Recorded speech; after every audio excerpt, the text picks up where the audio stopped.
आप श्री शिव महापुराण कथा सार का श्रवण कर रहे हैं।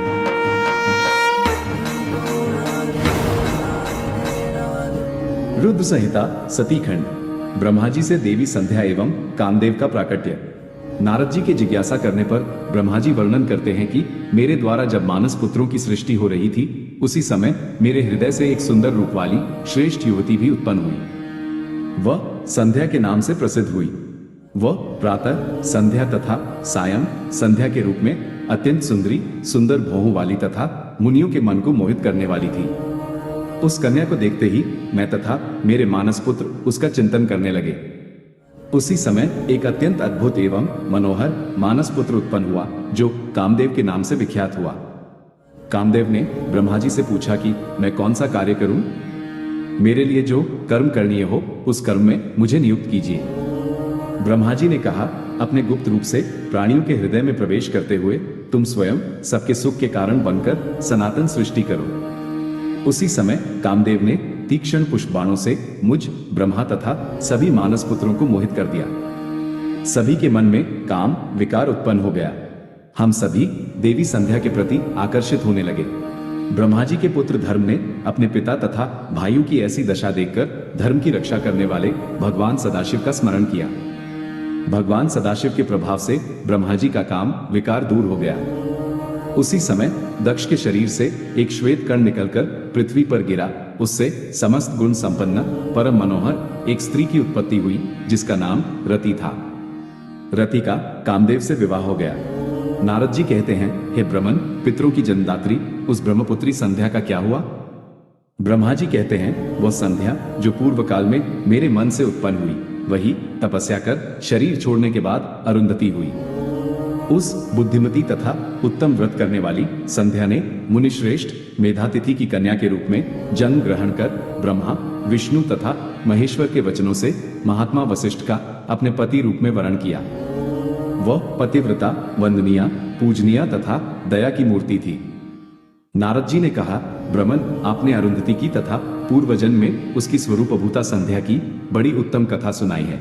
अब आप भगवान शिव के उस परम पवित्र चरित्र का वर्णन कीजिए, जो दूसरों के पापों का विनाश करने वाला उत्तम एवं मंगलदायक है। शिव विवाह के लिए ब्रह्मा जी का प्रयत्न। ब्रह्मा जी ने कहा, तात, पूर्व काल में मैं जब एक बार मोह में पड़ गया और भगवान शंकर ने मेरा उपहास किया तो मुझे बड़ा क्षोभ हुआ था। मैं भगवान शिव के प्रति ईर्ष्या करने लगा। मैं उस स्थान पर गया जहां दक्ष उपस्थित थे, वही रति के साथ कामदेव भी था।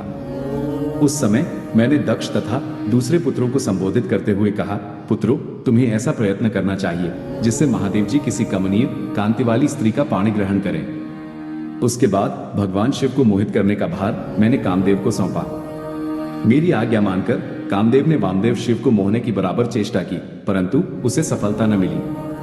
कामदेव ने कहा, प्रभो, सुंदर स्त्री ही मेरा अस्त्र है, अतः शिव जी को मोहित करने के लिए किसी नारी की सृष्टि कीजिए। ये सुनकर मैं चिंता में पड़ गया। मैं मन में सोचने लगा कि निर्विकार भगवान शंकर किसी स्त्री को अपनी सहधर्मिणी बनाना कैसे स्वीकार करेंगे। यही सोचते सोचते मैंने भक्तिभाव से उन श्री हरि का स्मरण किया, जो साक्षात शिव स्वरूप और मेरे शरीर के जन्मदाता हैं।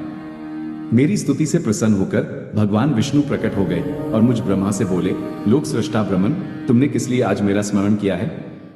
तब मैंने कहा, केशव, यदि भगवान शिव किसी तरह पत्नी को ग्रहण कर ले तो मैं सुखी हो जाऊंगा। मेरे अंतःकरण का सारा दुख दूर हो जाएगा। इसी के लिए मैं आपकी शरण आया हूं। मेरी यह बात सुनकर भगवान मधुसूदन बोले, हे विधाता, शिव ही सबके कर्ता, भर्ता, पालक और हर्ता, संहारक हैं। वे ही परात्पर परब्रह्म एवं परमेश्वर हैं। तुम उन्हीं की शरण में जाओ और सर्वात्मना शंभु का भजन करो। इससे संतुष्ट होकर वे तुम्हारा कल्याण करेंगे। ब्रह्मन, यदि तुम्हारे मन में यह विचार हो कि शंकर पत्नी का पाणी ग्रहण करें, तो शिवा को प्रसन्न करने के उद्देश्य से शिव का स्मरण करते हुए उत्तम तपस्या करो। यदि वे देवेश्वरी प्रसन्न हो जाएं, तो सारा कार्य सिद्ध कर देंगी। इसके अनंतर ब्रह्मा जी ने परब्रह्म स्वरूपिणी शंभुप्रिया देवी दुर्गा की आराधना की। ब्रह्मा जी ने नारद जी से कहा, हे मुने, मेरे द्वारा स्तुति करने पर वे योग निद्रा भगवती मेरे सामने प्रकट हो गई। भक्ति से सिर झुकाकर मैं उन्हें प्रणाम कर स्तुति करने लगा। मेरी स्तुति से प्रसन्न होकर कल्याण करने वाली वे महाकाली प्रेम पूर्वक कहने लगी, हे ब्रह्मन, आपने मेरी स्तुति किस लिए की है?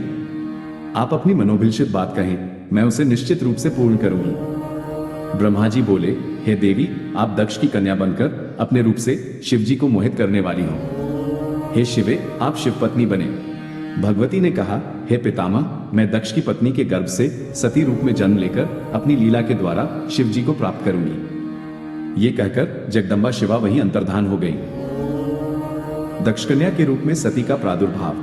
इसके अनंतर मेरी आज्ञा पाकर दक्ष प्रजापति ने भगवती को प्रसन्न करने के लिए घोर तपस्या प्रारंभ कर दी। दक्ष की तपस्या से प्रसन्न होकर भगवती जगदम्बा प्रकट हो गई और दक्ष को यह वरदान दिया कि मैं कुछ ही दिनों में आपकी कन्या बनकर शिव की पत्नी बनूंगी, परंतु यदि आपने कभी मेरा अनादर किया तो मैं अपना शरीर त्याग दूंगी और दूसरा शरीर धारण करूंगी। ये कहकर महेश्वरी वहां से अंतर्धान हो गई। कुछ समय बाद शुभ मुहूर्त में भगवती शिवा दक्ष के घर में प्रकट हो गई।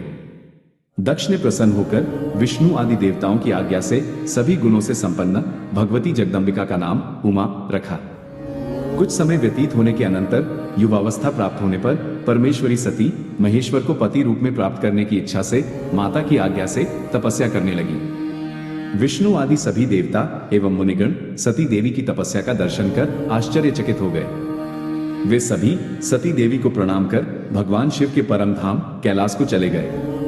वहां सभी देवताओं तथा ऋषियों ने भगवान शंकर की स्तुति की। उनकी स्तुति से प्रसन्न होकर भगवान शंकर ने उनके आने का कारण पूछा। सभी देवताओं और ऋषियों ने भगवान शिव से आग्रह किया कि विश्वहित के लिए तथा देवताओं के सुख के लिए परम सुंदरी सती को पत्नी के रूप में ग्रहण करें। हे प्रभु, वे शिवा सती नाम से दक्षपुत्री के रूप में अवतीर्ण हुई हैं। वे दृढ़ व्रत में स्थित होकर आपके लिए तप कर रही हैं। वे महातेजस्विनी सती आपको पति रूप में प्राप्त करने की इच्छुक हैं। हे महेश्वर, उन सती के ऊपर कृपा कर उन्हें वर देकर उनके साथ विवाह करने की कृपा करें। भक्तवत्सल भगवान शिव जी ने तथास्तु कहकर उनके निवेदन को स्वीकार कर लिया। शिव और सती का विवाह। सती की तपस्या से प्रसन्न होकर भगवान शंकर प्रकट हो गए और भगवती सती को पत्नी रूप में स्वीकार करने का वर प्रदान कर दिया। इसके अनंतर ब्रह्मा जी की सन्निधि में दक्ष के यहाँ शिव सती का विवाह समारोह पूर्वक संपन्न हुआ। विवाह के अनंतर भगवती सती और भगवान शंकर अपने स्थान कैलाश पर पधार गए। कैलाश तथा हिमालय पर्वत पर शिवा और शिव के विविध विहारों का विस्तार पूर्वक वर्णन करने के पश्चात ब्रह्मा जी ने कहा, मुने, एक दिन की बात है, देवी सती ने भगवान शंकर से जीवों के उद्धार के लिए तत्व ज्ञान प्राप्त करने की इच्छा व्यक्त की। भगवान शंकर ने अपनी भार्या सती से उत्तम ज्ञान का प्रतिपादन करते हुए नवधा भक्ति के स्वरूप का विवेचन किया। सती मोह की कथा। एक समय की बात है, भगवान रुद्र वृषभ श्रेष्ठ नंदी पर आरूढ़ हो भूतल पर भ्रमण कर रहे थे। घूमते घूमते उन्होंने दंडकारण्य में लक्ष्मण सहित श्री राम को देखा, जो अपनी प्यारी पत्नी सीता की खोज करते हुए हा सीते ऐसा उच्च स्वर से पुकारते तथा बारंबार रोते थे। उस समय भगवान शंकर ने बड़ी प्रसन्नता के साथ उन्हें प्रणाम किया और श्री राम के सामने अपने को प्रकट किए बिना वे दूसरी ओर चल दिए। भगवान शिव की मोह में डालने वाली ऐसी लीला देख सती को बड़ा विस्मय हुआ। उन्होंने शंकायुक्त होकर भगवान शंकर से पूछा, हे देव, विरह से व्याकुल उन दोनों को देखकर आपने इतना विनम्र होकर उन्हें आदर पूर्वक प्रणाम क्यों किया? भगवान शिव ने कहा, हे देवी, ये दोनों राजा दशरथ के विद्वान पुत्र हैं। बड़े भाई राम भगवान विष्णु के संपूर्ण अंश से प्रकट हुए हैं। छोटे भाई लक्ष्मण शेष अवतार हैं। वे जगत के कल्याण के लिए इस पृथ्वी पर अवतीर्ण हुए हैं। भगवान शिव की यह बात सुनकर भी सती के मन में विश्वास नहीं हुआ। शिव ने कहा, यदि तुम्हारे मन में मेरे कथन पर विश्वास नहीं है तो श्री राम की परीक्षा कर लो, जिससे तुम्हारा भ्रम नष्ट हो जाए। ब्रह्मा जी कहते हैं, भगवान शिव की आज्ञा से राम की परीक्षा लेने के लिए सती सीता का रूप धारण कर राम के पास गई। सती को सीता के रूप में सामने आया देख शिव शिव का जप करते हुए श्री राम सब कुछ जान गए। भगवान राम ने सती से पूछा, भगवान शंभु कहाँ गए हैं? आपने अपना स्वरूप त्याग कर किस लिए यह नूतन रूप धारण किया है? श्री राम जी की यह बात सुनकर सती उस समय आश्चर्यचकित हो गई और लज्जित भी हुई। उन्होंने कहा, हे राघव, मैंने उनकी आज्ञा लेकर आपकी परीक्षा की है। अब मुझे ज्ञात हो गया कि आप साक्षात विष्णु हैं। आप शिव के वंदनीय कैसे हो गए? कृपा कर आप मेरे इस संशय को दूर करें। श्री राम बोले, एक समय भगवान शंभु ने अपने परम धाम में विश्वकर्मा को बुलाकर एक रमणीय भवन बनवाया और उसमें एक श्रेष्ठ सिंहासन का भी निर्माण करवाया। उस मंडप में स्वयं भगवान महेश्वर ने श्रीहरि का अभिषेक किया और उन्हें अपना सारा ऐश्वर्य प्रदान करते हुए ब्रह्मा जी से कहा, लोकेश, आज से मेरी आज्ञा के अनुसार ये विष्णु हरि स्वयं मेरे वंदनीय हो गए, इस बात को सभी सुन लें। ऐसा कहकर रुद्रदेव ने स्वयं ही श्रीहरि को प्रणाम किया। इधर भगवती सती चिंताग्रस्त होकर शिव जी के पास आ गई। भगवान शिव के पूछने पर सती ने कहा, मैंने कोई परीक्षा नहीं ली। इसके अनंतर भगवान महेश्वर ने ध्यान लगाकर सती का सारा चरित्र जान लिया। शिव जी ने सोचा, यदि मैं अब सती से स्नेह करूं तो मुझ शिव की महान प्रतिज्ञा ही नष्ट हो जाएगी। इस प्रकार विचार कर शंकर जी ने हृदय से सती का त्याग कर दिया। दक्ष प्रजापति का शिव से द्वेष। पूर्व काल में प्रयाग में मुनियों तथा महात्माओं का विधि विधान से बड़ा यज्ञ हुआ। इस यज्ञ में दक्ष प्रजापति के पधारने पर समस्त देवशियों ने नतमस्तक हो स्तुति और प्रणाम द्वारा दक्ष का आदर सत्कार किया, परंतु उस समय महेश्वर ने दक्ष को प्रणाम नहीं किया। महादेव जी को वहां मस्तक न झुकाते देख दक्ष प्रजापति रुद्र पर कुपित होते हुए बोले, मैं इस रुद्र को यज्ञ से बहिष्कृत करता हूं, ये देवताओं के साथ यज्ञ में भाग न पाए। सती का योगाग्नि द्वारा अपने शरीर को भस्म करना। ब्रह्मा जी बोले, हे मुने, एक समय दक्ष ने एक बड़े यज्ञ का आयोजन किया और उस यज्ञ में सभी देवताओं तथा ऋषियों को बुलाया। देवता तथा ऋषिगण बड़े उत्साह के साथ उस यज्ञ में जा रहे थे। सती को जब यह मालूम हुआ कि मेरे पिता दक्ष ने बड़े यज्ञ का आयोजन किया है, तो उन्होंने भगवान शंकर से वहां जाने की अनुमति मांगी। महेश्वर बोले, देवी, तुम्हारे पिता दक्ष मेरे विशेष द्रोही हो गए हैं। जो लोग बिना बुलाए दूसरों के घर जाते हैं वे वहां अनादर ही पाते हैं, जो मृत्यु से भी बढ़कर होता है। भगवान शंकर की यह बात सुनकर सती अपने पिता पर बहुत कुपित हुई तथा वहां जाने के लिए तत्पर हो गई। शिवजी ने अपने गणों के साथ सजे हुए नंदी वृषभ पर सती को विदा किया। यज्ञशाला में शिव का भाग न देखकर असह्य क्रोध प्रकट करते हुए वे विष्णु आदि सब देवताओं को फटकारने लगी। अपने पिता के प्रति रोष व्यक्त करते हुए वे बोली, हे तात, आप शंकर के निंदक हैं, आपको पश्चाताप करना पड़ेगा। इस लोक में महान दुख भोगकर अंत में आपको यातना भोगनी पड़ेगी। जिनका शिव ये दो अक्षरों का नाम एक बार उच्चारित हो जाने पर संपूर्ण पाप राशि को शीघ्र ही नष्ट कर देता है। अहो, आप उन्हीं शिव से विपरीत होकर उन पवित्र कीर्ति वाले सर्वेश्वर शिव से विद्वेष करते हैं। इस प्रकार दक्ष पर कुपित हो सहसा अपने शरीर को त्यागने की इच्छा से सती ने योगमार्ग से शरीर के दग्ध हो जाने पर पवित्र वायुमय रूप धारण किया। तदनंतर अपने पति के चरण कमल का चिंतन करते हुए सती ने अन्य सब वस्तुओं का ध्यान भुला दिया। वहां उन्हें पति के चरणों के अतिरिक्त कुछ दिखाई नहीं दिया।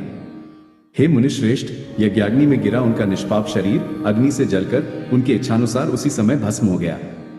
उस समय देवताओं आदि ने जब ये घटना देखी तो वे बड़े जोर से हाहाकार करने लगे। सती के प्राण त्याग को देखकर शिवजी के पार्षद शीघ्र ही अस्त्र शस्त्र लेकर खड़े हो गए। उसी समय आकाशवाणी हुई, समस्त देवता आदि यज्ञ मंडप से शीघ्र निकलकर अपने अपने स्थान को चले जाएं। दक्ष यज्ञ विध्वंस का वृतांत। गणों के मुख से तथा नारद के द्वारा सती के दग्ध होने का समाचार प्राप्त हुआ, जिसे सुनकर भगवान शंकर अत्यधिक कुपित हो गए। शिव ने अपनी जटा से वीरभद्र और महाकाली को प्रकट करके उन्हें यज्ञ को विध्वंस करने की तथा विरोधियों को जला डालने की आज्ञा प्रदान की। दक्ष यज्ञ विध्वंस के लिए वीरभद्र एवं महाकाली ने प्रस्थान किया। उधर दक्ष के यज्ञ मंडप में यज्ञ विध्वंस की सूचना देने वाले त्रिविध उत्पात प्रकट होने लगे। बहुत से भयानक अपशकुन होने लगे। इसी बीच आकाशवाणी हुई, ओ दक्ष, तू महामूढ़ और पापात्मा है, भगवान हर की ओर से तुझे महान दुख प्राप्त होगा। जो मूढ़ देवता आदि तेरे यज्ञ में स्थित हैं, उनको भी महान दुख होगा। आकाशवाणी की यह बात सुनकर और अशुभ सूचक लक्षणों को देखकर दक्ष तथा देवता आदि को भी अत्यंत भय प्राप्त हुआ। दक्ष ने अपने यज्ञ की रक्षा के लिए भगवान विष्णु से अत्यंत दीन होकर प्रार्थना की। भगवान विष्णु ने भी कई प्रकार से दक्ष को समझाते हुए शिव की महिमा का वर्णन किया। इस बीच शिवगणों के साथ वीरभद्र के वहां पहुंचने पर घोर युद्ध प्रारंभ हो गया। विष्णु और देवतागण थोड़ी देर में वहां से अंतर्धान हो गए। वीरभद्र ने अपने दोनों हाथों से दक्ष की गर्दन मरोड़कर तोड़ डाली और सिर को अग्निकुंड में डाल दिया। इसके अतिरिक्त वहां जो भी देवगण थे वे भी घायल हो गए। वे वीरभद्र, दक्ष और उनके यज्ञ का विनाश करके कृतकार्य हो तुरंत कैलाश पर्वत पर चले गए। कार्य को पूर्ण किए हुए वीरभद्र को देखकर परमेश्वर शिवजी मन ही मन प्रसन्न हुए और उन्होंने वीरभद्र को गणों का अध्यक्ष बना दिया। शिव के अनुग्रह से दक्ष का जीवित होना और यज्ञ की पूर्णता। नारद जी ने ब्रह्मा जी से पूछा, हे तात, पराक्रमी वीरभद्र जब दक्ष के यज्ञ का विनाश करके कैलाश पर्वत चले गए तब क्या हुआ? इसके उत्तर में ब्रह्मा जी ने कहा, समस्त देवताओं और मुनियों ने छिन्न भिन्न अंगों वाले होकर मेरे पास आकर पूर्ण रूप से अपने क्लेश को बताया। उनकी बात सुनकर मैं व्यथित हो गया। तदनंतर देवताओं और मुनियों के साथ मैं विष्णु लोक गया। वहां मैंने भगवान विष्णु की स्तुति करते हुए अपने दुख का वर्णन किया तथा भगवान श्री हरि से प्रार्थना की कि हे देव, जिस तरह भी यज्ञ पूर्ण हो, यज्ञकर्ता दक्ष जीवित हो तथा समस्त देवता और मुनि सुखी हो जाएं, आप वैसा कीजिए। देवता और मुनि लोग आपकी शरण में आए हैं। भगवान विष्णु बोले, हे विधे, समस्त देवता शिव के अपराधी हैं, क्योंकि इन सब ने उनको यज्ञ का भाग नहीं दिया। अब आप सभी लोग शुद्ध हृदय से भगवान शिव के चरणों में गिरकर उन्हें प्रसन्न कीजिए। इसके अनंतर विष्णु आदि सभी देवताओं ने कैलाश पर्वत पर विराजमान वटवृक्ष के नीचे बैठे हुए भगवान शिव जी का दर्शन किया तथा सभी देवताओं ने भगवान शिव के चरणों में प्रणाम किया। भगवान शंकर की विशेष रूप से प्रार्थना करते हुए देवताओं ने कहा, हे करुणानिधान, आप हम लोगों की रक्षा कीजिए। आप प्रसन्न होकर दक्ष की यज्ञशाला की ओर चले। उनकी प्रार्थना से प्रसन्न होकर भगवान शंभु विष्णु आदि देवताओं के साथ कनखल में स्थित प्रजापति दक्ष की यज्ञशाला में गए।